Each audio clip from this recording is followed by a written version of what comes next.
shutting down, going to sleep. Yeah, I just like dropped into a really cool like meditation and yeah, yeah, we're both That's on there. good. Yeah, Cool. that looks good. All right. But yeah, continue like what you're wanting to embody because I really like where you were touching on there. I thought that was important. Yeah, thank you. I am so excited to be dropping into this Quantum Love retreat because now that I have said yes and made that intention to be there, I feel like I'm actually being immersed in the quantum love field, and I'm already raising my awareness and having a greater connection with my heart. And to me, that's what quantum love is really having the tools and having the daily practice to be able to understand what your heart is feeling and to really utilize the power of this most important chakra that we have, where we come together, our masculine and feminine come into balance. And I'm all about embodying balance and being my full self and embodying unity. And I feel like what we're going to be doing at Quantum Love Retreat is going to be creating unity by honoring masculine, feminine, and really knowing where it overlaps and where our true essence lives, you know. So it's so good. I'm so excited. Well, since today is Valentine's Day, Yeah. a beautiful day of love, we and just entered the Scorpio moon. I guess I should tell it together. Right. So since today is Valentine's Day, and we just entered this Scorpio moon in the sun of Pisces, which brings this really dreamy but very passionate aspect to this particular day, embodying it. I'd like to know what are you doing today to really embody quantum love and open and expand your heart today? What are you feeling is resonating with you this morning? Authenticity, honesty within myself. Really searching my heart for my heart's desire and committing to that. I feel like, you know, Valentine's Day has an age-old resonance to it, and I feel like it can go beyond, you know, just buying someone flowers or something like that. All that is well and good, but I think what really, really touches someone's heart is to be honest and to show up in your fullness and to have the courage to discard any stories that allow you to like play all angles or whatever. I think it's so important to just really own who you are and own like who and what you love and try and understand where you're really at. How about you, Blake? What are you doing to honor Valentine's Day today, brother? Yeah, well, I want to say I think that is so important, is to fully, what we want in relationships is to see the totality of who we are and show up fully authentic. So yeah, thanks for speaking on that, because that is so important. When you show up fully present who you are, there's nothing to hide. You're fully open-hearted, that you're able to express the full love that we carry inside ourselves, and not only shine that into our partner, but shine it into everyone we come in contact throughout the day. And we change people's lives just with our energy. Yeah. The energy we carry change people's lives. And for me today, as you see, I'm wearing my heart chakra shirt today to really embody this love. And waking up today, what I decided to do to really feel love is self-love. So I woke up this morning and sat in meditation, and I learned this beautiful aspect of creating an inner sanctuary. And this inner sanctuary that I have, the only thing that's allowed inside of it is the aspects of me. The aspects of me that I love or don't love or needing love.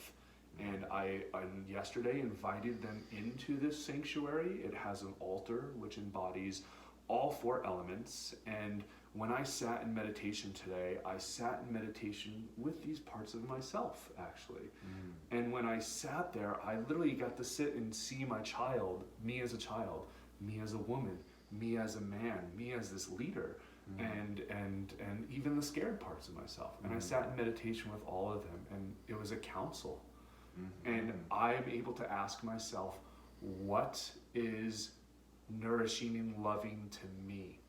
So everything I'm going to do today is only going to be about what is loving and nourishing to me. If something doesn't feel aligned, I'm having a conversation with someone who's an energy vampire or something, I'm just going to be like, I love you. I need to leave this conversation. I'm feeling an energy pull. I need to go do something else, and really be loving in every way I can, not only for what I need, but for the people around me in the day, because there's a lot of energies out there, and we all have our own inner world. We all have our own inner world that we perceive things differently, and how we feel love is different for everyone. And just because I feel love a certain way doesn't mean that you feel it the same way. So it's really to just honor how you love yourself and how you perceive love. Right. So that's a tool that I want to learn. That's a tool that I want to learn at this retreat, is like, how do I not only honor my inner space and love, but how do I honor yours? How do I come to you and be like, okay, you see this love differently, and I want to honor the way that you love and accept the way you love, but be able to come in an empathetic way that I can feel you, but also be sovereign in who I am. Absolutely. So I think that's a beautiful thing that I'm trying to do today. There's some wisdom that says the first and last love is self-love. And so that's where it begins and ends, and it's only through our ability to love ourselves that we are able to love others. And daily practice on self-love is a wonderful, wonderful way to create that inner world that you want to be experiencing, and really have something of value to offer someone else, because your inner world is in harmony and peace. Yeah, so thanks for sharing, brother. Thank you for receiving me. Yeah. About these tools that you're speaking about. What does that look like to you? What are these tools that you feel like we're bringing into the world that we're going to be able to share with people? So when they leave this retreat, what tools are you feeling like you're able to give to people? Perfect question, because I am a practical kind of person, and I want to know what's tangibly going to be happening at this retreat. And the tool belt that's so important to me includes physical, emotional, and communicative practices. And to get more specific, meditation, yoga, stretching, being in your body temple, and specifically enlightening your spine and allowing your own inner divine energy to light you up and illuminate that inner world is so important to myself. And that's a huge part of my personal practice. In addition to that, the dance of the directions moving meditation is absolutely powerful. It's just absolutely mind-blowing in what I've experienced in a level of connection beyond myself, to the land, to the sky, to the quantum love field. And so that physical moving meditation is another powerful tool that's helped me on my path since I was a very young man. And on the more emotional realm and communicative realm, authentic relating and the practice of actually creating the container where two people or more can freely share what they're authentically feeling and feel safe in that space and be heard and be completely listened to, and be thanked for their expression and be asked for follow-up. In addition to that, reflection, the practice of reflection, of repeating back what we just heard from another person, that actually is one of the most powerful ways to tune our nervous system and to help us feel secure in the world. And that goes all the way back to our mother-child relationship, and even the mother within our grandmother relationship. And so in addition to that, the work that you're bringing, I feel like, is going to be very powerful, that you just spoke of really bringing in our divine feminine, divine masculine, our inner child. And I would love to hear from you more about the tools that you are willing to share at the retreat. First off, like, wow, yes. It's about hearing. So many people listen, like people out there listen to you, but they listen to respond. So what does it really mean to hear somebody? It means that you receive them, and then you're able to speak back to them what you heard, because the way you receive it is different than the way you spoke it or how you might perceive it. So it's very important to hear, not just listen, to respond, because so many people listen to respond. So beautiful. Thank you for touching on that, because that's an important aspect of how we relate. We're social creatures. We're social creatures, so we're really trying to be social, and our language is actually limited, I feel. And feeling and expression, just the way I'm moving my hands and the way I'm like moving my face, shows expression where somebody else can actually receive how you feel about it. Your tone of voice, the way you choose to word things, and being impeccable with your words is so important. So when you're having a conversation, it's okay to stop and be like, let me think about that, and feel it, and take that moment, so when you respond, you're authentic in your response. So, so good. It's so good. Yes, absolutely. We need to embody that more. Yes. We need to embody that more. Totally love that. I think that is beautiful.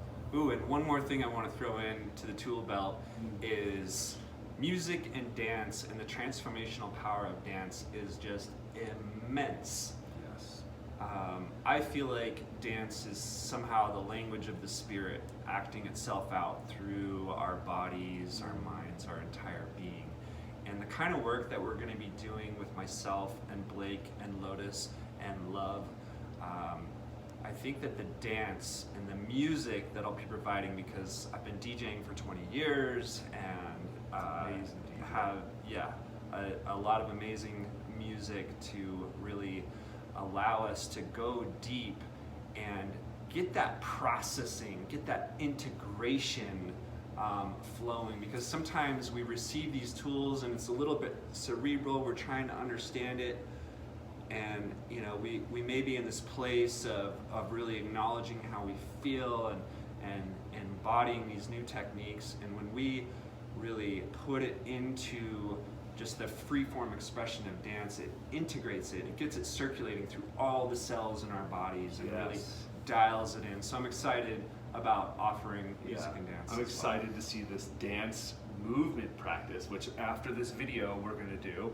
and we might even share that with you guys, or we might just wait till we get to the retreats to share it. It might be this little golden nugget that you might have to come to in order to experience, but it's going to be powerful for sure. And then back to the question, what I'm really wanting to bring into this tool belt that we're creating here, and a lot of it has been created by Lotus already, who's been embodying this work for quite some time now, is how we bring it into the world. Once we learn these things, once we come to this retreat and we learn these tools and learn these deeper aspects of ourselves, it's what are we bringing into the world, and how do we bring that? Because when we're dropped into a space together, we know how to do it. It becomes easy because we create a safe container.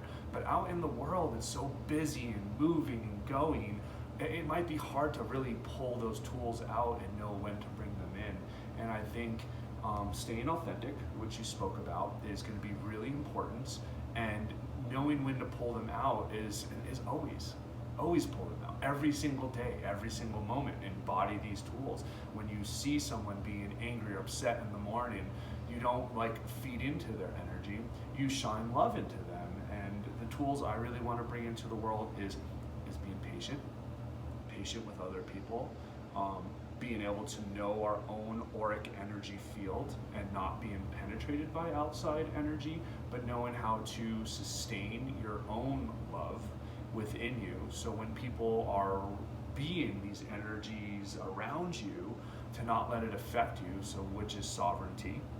And then once you have your sovereignty, you're able to shine your auric field, your energy, into these people who are stressing out, and you're going to help calm them down. You're going to help them see new ways to deal with their own issues. And some of it isn't even talking. Some of it is just sitting there smiling and being like, oh, I'm sorry you feel that way. Like, I wish I could help. And just offering help, or just being an ear, listening. Like us as men, I speak about this a lot in men's work I do. Men are problem solvers. A woman comes or a friend comes, hey, I have this problem. You're like, oh, let's do this, do that, do that. What we need to become when we come into balance with our masculine and feminine is safe containers, just like we're going to create at this space. So you personally being a safe container for people to vent, to hear them, and just hold space for them. And we don't have to solve problems. We don't have to create an illusion that we are here to help you. We're simply here to hold space for you and be like, I'm sorry you feel that way. That is difficult. And if they want help, be like, can I offer some advice? Right. And consensuality. Yeah. Yes. Yes. Yes, it's beautiful. Yes, absolutely. Thank you for sharing. So, yeah, I'm hearing that you're going to bring some powerful work to allow us to be in our own aura and allow us to really connect with other people's energy on a healthy level, to honor consensuality, in addition to the powerful visualization work that you do, as well as the men's group work, which can really deep dive. I have done men's work, and there's something different when it is just men, because we have this baseline level of relating, and gosh, you know, just being heard by a fellow man or a group of men about your own reality, whether it's joys or struggles, can be so validating, you know. And you know, we got to build empathy within for each other and within ourselves, if we're ever going to shine as our true selves, because we got to embrace our true selves. And you know, it's not easy signing up for this life on earth thing. It's not. And it gets complicated with, you know, relationships, attraction, competition, frustration. These are all real things that we experience. Yes. And what I'm hearing about what we're offering at this retreat is really dialing in people's skill set to be able to understand how they feel and express emotion. It's the most powerful medium that we have, and it's our gateway to this fifth dimensional living. And if we can express all those truths to our partner or whoever it is that we're needing to relate to, man, it's liberating. Yes. It's like taking, you know, this junkyard of crap that we've been hanging onto off of our backs and just being lightened up and liberated, having a whole new understanding and having clarity with the partner. It's just absolutely ecstatic, you know. So I'm so excited to put all these tools to use. Yes. Oh, I'm feeling that. It is the upgrade to the 2.0 version of ourself. Yeah. That's what we're doing. Oh yeah. We are upgrading ourselves to reach that fifth dimension. I love it. I love it, Cody. That's it. Yeah. That's it. Yeah, man. We're doing this. Level 2.0 in 2020, baby. 2020. Yeah. Woo. Sweet, brother. Yeah, brother. Yeah, what else we feel like we're wanting to touch on? What's coming in you? What are you feeling? You know, I guess one other thing I would speak to is that this retreat feels like it's more than the workings of our hands. I honestly feel like there is a powerful force beyond us. Doing some orchestration here, the way that these four people have come together and the interconnections that we share just really feels like this is exactly what Spirit knows we are capable of and are ready to deliver and ready to experience. So I feel like that element of the mysterious unseen love is really at work, and we are really, channels for this true intelligence of quantum love. And when you start getting into quantum physics, you start understanding that most things are empty space, and it's really a relationship between these molecules that makes the difference and creates like our tangible world, and that everything is on this similar dynamic, and everything operates on this Fibonacci spiral, and sacred geometry is what we're made out of. Yep. You know this. And I feel like this quantum love is on that level, and it's gonna be like taking off the blinders, and this veil of illusion, these dark sunglasses we've had that have been put on us by our culture are just gonna be flown away, and we're gonna see how beautiful the world really is. This is gonna be like a rite of passage into truly sustainable love. Yeah. That's it. It's beautiful. Sustainable love. Yeah. Oh man. Yeah, it is very serendipitous how this came together for us. And you're right, this was handed to us at this exact moment in our life, because this is not only what we need to learn, but also need to bring into the world. Yeah. To embody what we are going through and what we are feeling, and then to teach it and share it to others in a safe container is going to be mind-blowing. We're going to, it's ascension, man. Absolutely, man. Absolutely. Yeah. Oh, man. Yeah. I feel that. I feel like we're going to be, seeing ourselves and each other in the world in this whole new way that allows us to touch on the field. Like if you've ever looked at Alex Gray's artwork, or again, the idea of like understanding the matrix. Like I really feel like we're going to have this tuned up ability to really like pluck the strings of the quantum love field and be able to play music for ourselves and our loved ones and our communities. So I'm so excited about stepping into this new reality as the upgrade that we are becoming and that we are already, and we're acknowledging that. And I'm so excited to just experience it playing out. Yeah. Bring it in. Yeah, brother. Oh, so good. So good. Yeah. And hope that you will join us. The more the merrier. Yeah, thank you. Blessings and namaste. Blake Cahill here. Cody Reinheimer, also known as Code Star. Thank you guys so much. The light in me honors the light in you. Namaste.